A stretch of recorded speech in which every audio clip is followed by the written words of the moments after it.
This is Grandma here, and I am reading Cheaper by the Dozen. Today I'm going to be reading Chapter 9, called Chinese Cooking. Now remember, in Chapter 8, they took a train from New Jersey to California. And this is during World War I, so it's in the early 1900s. And she had, I can't remember if it was 7 or 8 children, maybe 9 children at the time. And she was traveling by herself because her husband was stationed at Fort Sill, Oklahoma. So it was quite a challenge. But now they are at their grandparents' house. Their grandparents are very wealthy, and they have many aunts and uncles that still live with the grandparents. Chinese Cooking, Chapter 9.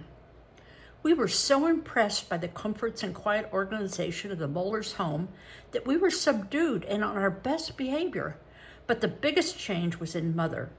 Ensconced again in the bedroom in which she had grown up, she seemed to shed her responsibilities and become one of the Moller girls. Automatically, she found herself depending on her father to make the important decisions and on her mother to advise her on social engagements and the proper clothes to wear. She seemed to have forgotten all about motion study, her career, and the household back east. Her principal worries seemed to be whether her parents had slept well, how they were feeling, whether they were sitting in drafts.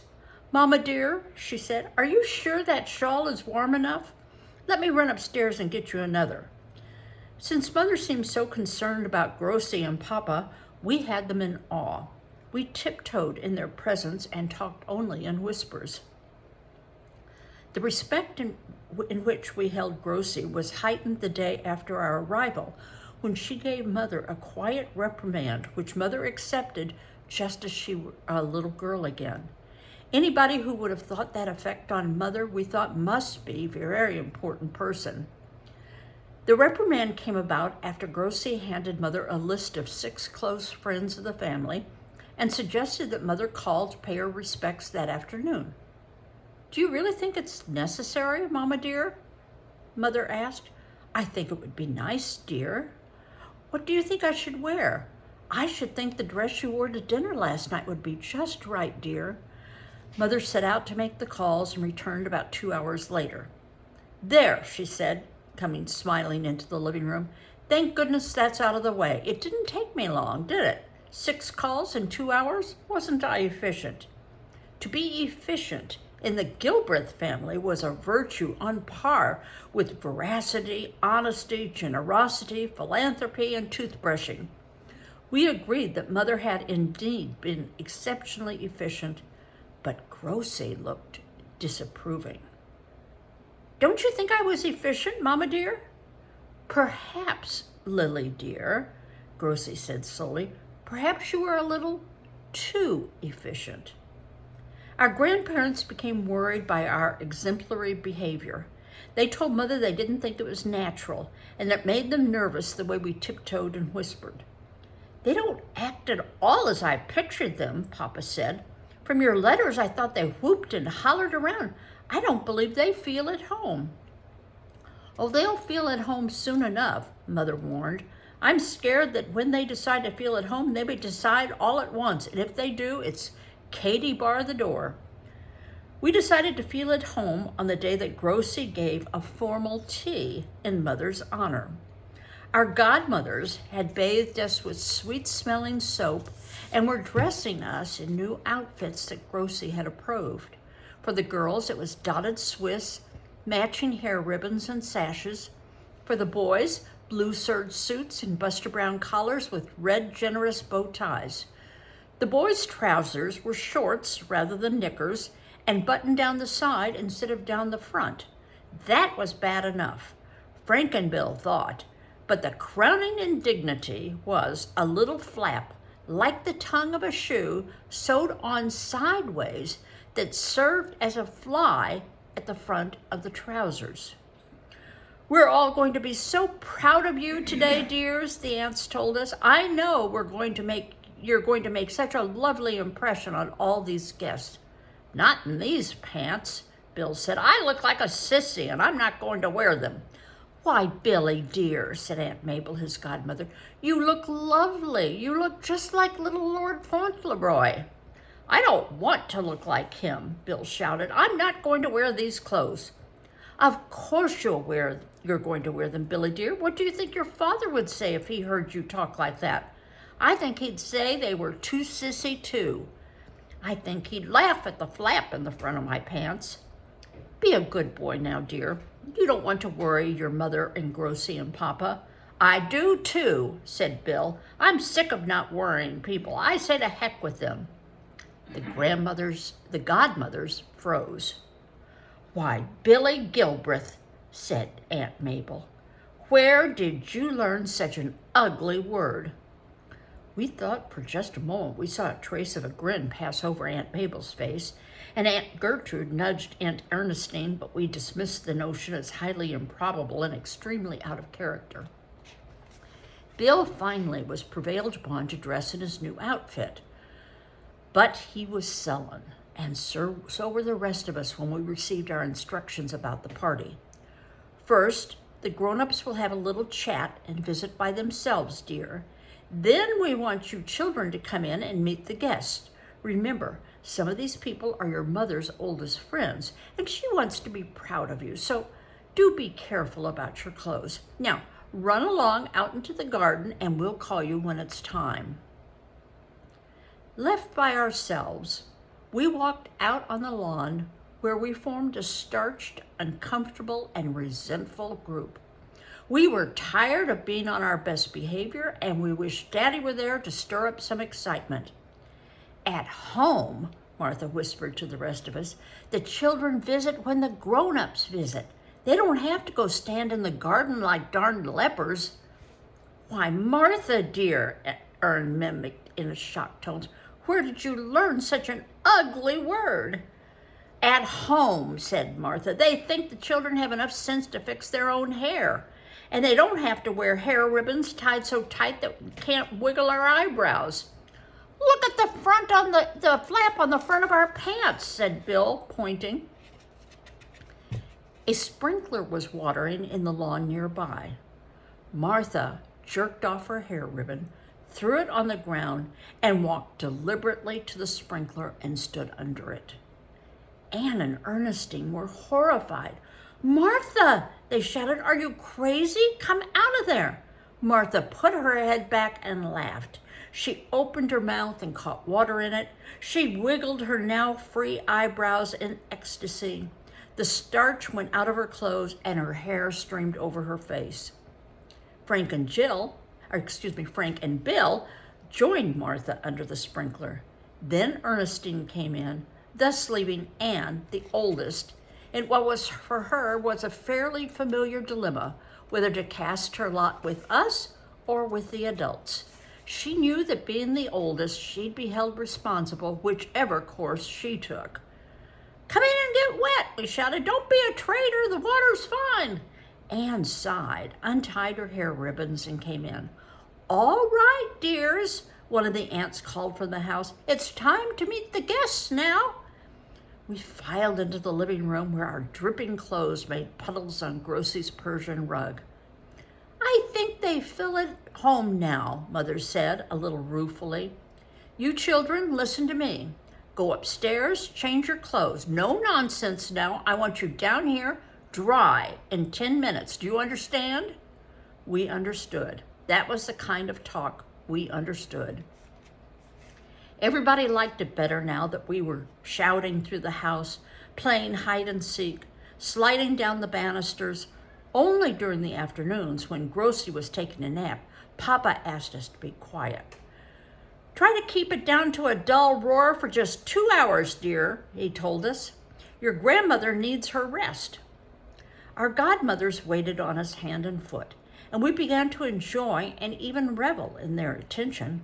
They were willing to drop anything to amuse us, to play games with us, to help us plant a flower garden, to paste in our scrapbooks, to collect California seeds, which we intended to plant in our yard when we returned home.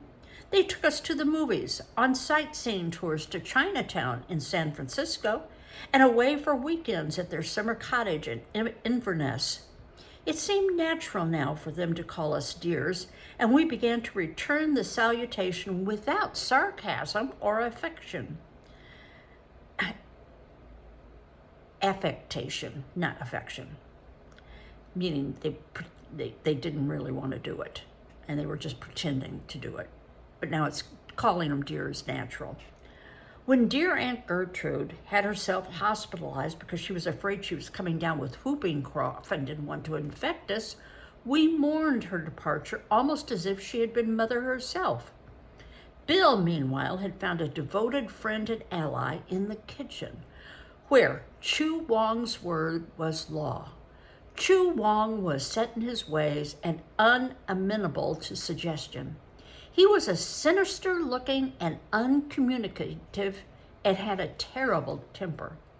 He understood English fairly well, and except when someone tried to criticize him or tell him what to do. In such cases, he launched into hissing Chinese, brandished skillets, and then turned his back and walked away. He was a wonderful cook. It was tacitly understood in the Moeller family that the less one knew about his cooking methods and what he put into the food, the better for all concerned. Of the Moellers, only Aunt Eleanor, who planned the menus, ventured into the kitchen. We children were advised to keep out of it unless we wished to invoke Oriental wrath, die in agony from some exotic poison, touch off a tongue war, or go through life with responsibility of harakiri hanging over our heads. Although aware of the possible consequences, Bill couldn't resist the smell of cakes and pies and began to spend a good deal of time in the kitchen. At first, Aunt Eleanor would hustle him out, but Chu Wong had taken a liking to him and sulked when Bill was removed. Whenever Chu Wong sulked, his cooking suffered, and it finally was decided to allow Bill the run of the kitchen. Chu Wong outdid himself with the meals that he served up, and the kitchen rang with pidgin English and cackling laughter. "Please now, Billy, open mouth. Ha, ha, ha, good boy, Billy." We questioned Bill about what he opened his mouth for. He told us that when Chu Wong iced a cake, he put the frosting in a cornucopia made of newspaper, bit off the end, and squeezed the frosting onto the cake. At intervals, Bill would open his mouth and the cornucopia would be inserted. When the rest of us dropped into the kitchen to get a turn at the business end of the cornucopia, Chu Wong drove us out with a skillet while he and Bill screamed with laughter, "Hi, hi, hi, hi, hi." Sometimes when Bill got into mischief in the kitchen, Chu Wong scolded him, picked him up, and threatened to put him in the oven. The cook opened the oven door, put Bill partway in it until he could feel the heat on his face. "Bad boy, Billy. Putty in oven and cookie brown and eaty. Hi, hi, hi." Bill knew it was a game, but it used to scare him and he struggled and kicked. One afternoon, Chu Wong opened the oven door and was leaning in, on tiptoe, to see whether a cake was browning on all sides. Bill crept up behind him, placed a shoulder against his rear, and hunched. Then he had him in there. "Bad boy, Wong," he said in a sing-song imitation of the cook. "Billy, putty in oven and cookie brown and eaty. He, he, he, he." Aunt Eleanor was in the pantry and heard the conversation and Chu Wong's screams.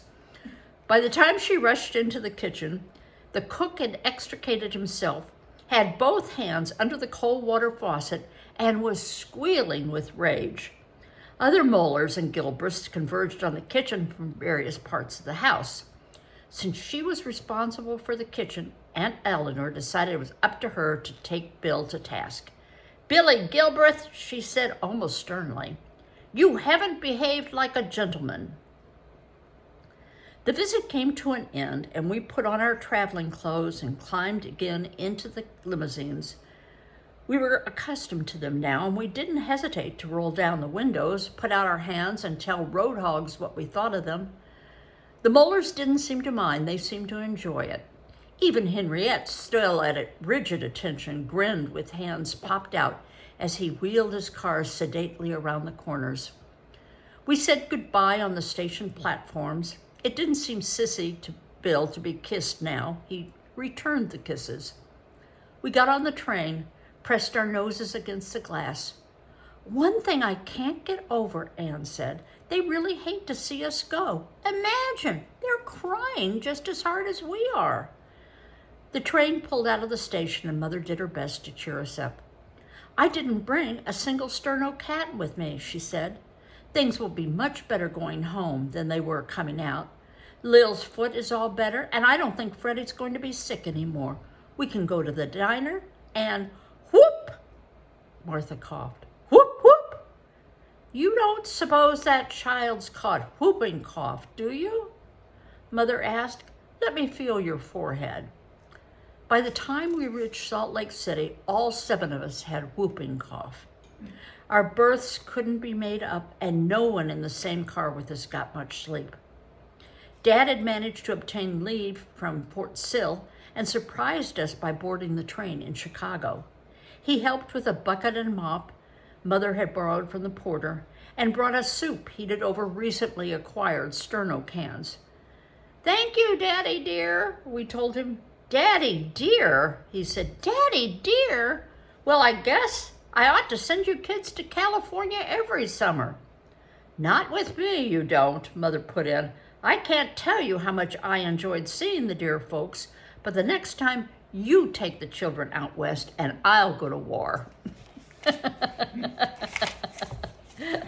Well, that was certainly an adventure to take all those children out to California to meet their family.